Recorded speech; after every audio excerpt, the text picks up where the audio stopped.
Hi friends, నేను మీ Kanakadurga advocate. ఈ రోజుల్లో మనందరికీ తెలిసిన విషయమే, ఎక్కువగా డివోర్సెస్ అనేవి జరుగుతున్నాయి.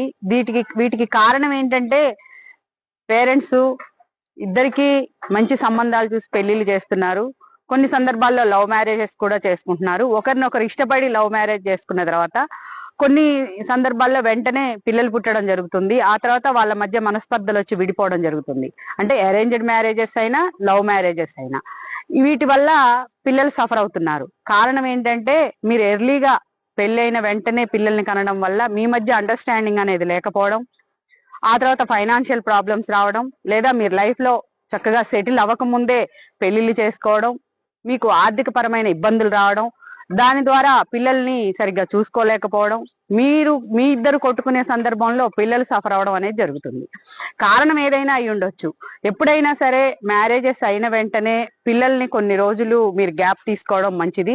చాలా మంది పేరెంట్స్ ఏం చేస్తారంటే పెళ్ళైన వెంటనే పిల్లలు పుట్టాలి అని అదేదో మనం చెట్టుకి కాయలు కోసుకునే విధంగా ఇంకెప్పుడు పిల్లలు కంటారు అనేది ఒత్తిడి చేయడం అనేది జరుగుతుంది. దాని ద్వారా వీళ్ళేమి కేర్ తీసుకోకుండా వెంటనే పిల్లల్ని కనడం వల్ల పిల్లలు పుట్టిన వెంటనే ఆ పిల్లలతో ఎంజాయ్ చేయకపోవడం వల్ల వీళ్ళ లైఫ్ ని ఎంజాయ్ చేయకుండా పిల్లల కోసం డిస్టర్బెన్స్ అనేది జరుగుతుంది. దాని ద్వారా కోర్టుకు వెళ్ళడం, మెయింటెనెన్స్ కేసు వేసుకోవడం, 498 కేసులు పెట్టుకోవడం, డిబిసీలు పెట్టుకోవడం, ఫ్యామిలీ మెంబర్స్ అందరిని ఇన్వాల్వ్ చేయడం వల్ల ఫ్యామిలీస్ అన్ని సఫర్ అవ్వడం జరుగుతుంది. దీనికి అంతటికీ కారణం ఏంటంటే ఒకరి మధ్య ఒకరికి అండర్స్టాండింగ్ లేకపోవడం, పెద్దలు కూడా వారికి మధ్య సయోధ్యని కుదర్చకపోవడం, ఈగోస్కి వెళ్ళడం, పెద్దవాళ్ళందరూ కూర్చొని సామరస్యంగా సమస్యని పరిష్కరించే దిశగా వాళ్ళిద్దరికి మంచి అవగాహన కల్పించి, జీవితం పట్ల అవగాహన, ఫైనాన్షియల్ గా మీరు ఎలా సేవ్ చేసుకోవాలి, ఒకరినొకరు ఎలా అర్థం చేసుకోవాలి, మీరు ఎలాంటి జాబ్ చేస్తున్నప్పుడు మీ ఇద్దరి మధ్య ఎలాంటి అండర్స్టాండింగ్ ఉండాలి. కొన్ని సందర్భాల్లో ఇద్దరు మంచి ఎడ్యుకేటెడ్ అయ్యి ఉండి ఇద్దరు జాబ్స్ చేస్తూ ఉంటారు. టైమింగ్స్ అనేవి డిఫరెన్స్ గా ఉంటాయి. కొంతమందికి నైట్ డ్యూటీలు ఉంటాయి, కొంతమందికి డే డ్యూటీలు ఉంటాయి. ఇద్దరు వైఫ్ అండ్ హస్బెండ్ కలుసుకోవడం వీక్లీ వన్స్ కూడా జరగని పరిస్థితులు ఈ రోజుల్లో చూస్తున్నాం. అంటే సాఫ్ట్వేర్ జాబ్స్ లో కానీ లేదా డాక్టర్, ఇంజనీరింగ్ అయినప్పుడు వాళ్ళకి ఎక్కువగా జాబ్ స్ట్రెస్ అనేది కూడా ఉంటది. ఇలాంటి సందర్భంలో కూడా వాళ్ళు ఏం చేయాలో అర్థం కాని పరిస్థితి. అలాంటి సందర్భంలో ఎప్పుడైనా సరే మీరు మ్యారేజ్ చేసుకున్న వెంటనే పిల్లల కోసం కొంత టైం గ్యాప్ తీసుకోండి.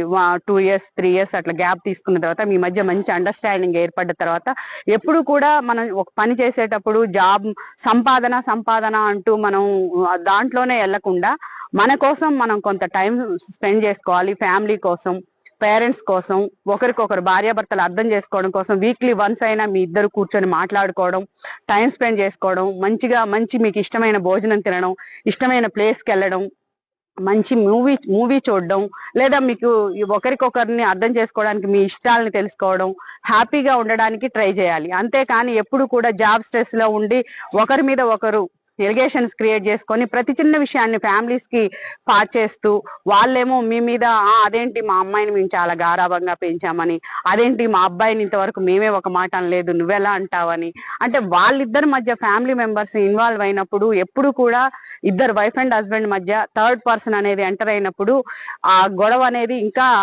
ఎలాబరేట్ అయ్యి దాన్ని పెద్దది చేసే విధంగా తయారవుతుంది. కాబట్టి ఎప్పుడు కూడా పెద్దవాళ్ళు పిల్లలు ఏదైనా మీకు చెప్పినప్పుడు దాన్ని సామరస్యంగా మీరిద్దరు చదువుకున్న వాళ్ళే కదా, పెద్దవాళ్లే కదా, మీ సమస్యను మీరే కూర్చొని మాట్లాడుకోండి, మాకు ప్రతి చిన్న విషయాన్ని చెప్పకండి అని చెప్పి వాళ్ళతో అలా చెప్పి మీరు వాళ్ళిద్దరిని కూర్చున్నప్పుడు ఇంటికి పిలిచి వాళ్ళకి మంచి భోజనం పెట్టి ఇద్దరికి నచ్చజెప్పే ప్రయత్నం చేయండి.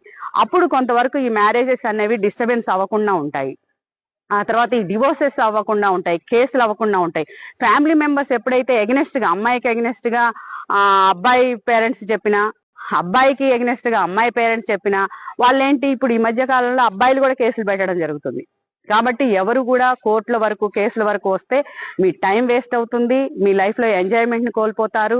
అట్ ది సేమ్ టైం ఎవరైతే మీకు పిల్లలు కలుగుతారో ఆ పిల్లలు కూడా సఫర్ అవుతారు. వాళ్ళకి మెయింటెనెన్స్ ఇవ్వకపోవడం, వాళ్ళకి సరైన పోషణ లేకపోవడం, సరైన ఎడ్యుకేషన్ అందకపోవడం, వాళ్ళు సొసైటీకి ఎగనెస్ట్ గా తయారవుతారు. అంటే పేరెంట్స్ డిస్టర్బెన్స్ అవ్వడం వల్ల పిల్లలు డిస్టర్బ్ అవ్వడంతో పాటు వాళ్ళ లైఫ్ కూడా స్పాయిల్ అయ్యే అవకాశం ఉంది. కాబట్టి ఎప్పుడు కూడా పేరెంట్స్ కానీ ఫ్యామిలీ మెంబర్స్ కానీ ఏదైనా సమస్య వచ్చినప్పుడు సానుకూలంగా స్పందించి సంప్రదించి వాళ్ళిద్దరిని కూర్చోబెట్టి మాట్లాడి సమస్యను అక్కడితో పరిష్కరించుకునే విధంగా చేయాలి. ఒకవేళ కలిసి ఉండలేని పరిస్థితి ఉన్నప్పుడు మీరు మ్యూచువల్ డివోర్స్ తీసుకొని విడిపోవడం బెటరు.